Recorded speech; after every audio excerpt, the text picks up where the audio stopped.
পাটের জমিতে কি মুথা ঘাসে ভরে গেছে? কিন্তু সমস্যা হলো ঘাস মারতে গেলে পাটও নষ্ট হয়ে যায়। তাহলে কি করবেন? আজকে আপনাদের বলবো এমন একটা উপায় যাতে শুধু মুথা ঘাসই মারা যাবে, পাট থাকবে একদম সেফ। প্রথমেই জেনে রাখুন, মুথা ঘাস খুব জেদি আগাছা।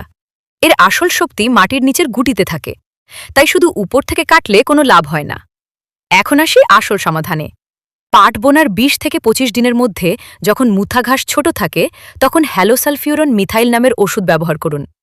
মাত্র ৮ থেকে ১০ গ্রাম ওষুধ ১৫০ থেকে ২০০ লিটার পানিতে মিশিয়ে স্প্রে করুন পুরো জমিতে। খেয়াল রাখবেন, এখন কখনোই গ্লাইফোসেট ব্যবহার করবেন না, এতে পাট গাছও মরে যাবে।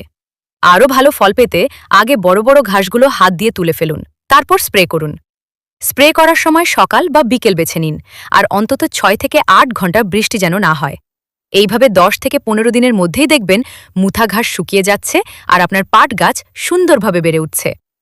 ভিডিওটা ভালো লাগলে লাইক, শেয়ার আর ফলো করতে ভুলবেন না।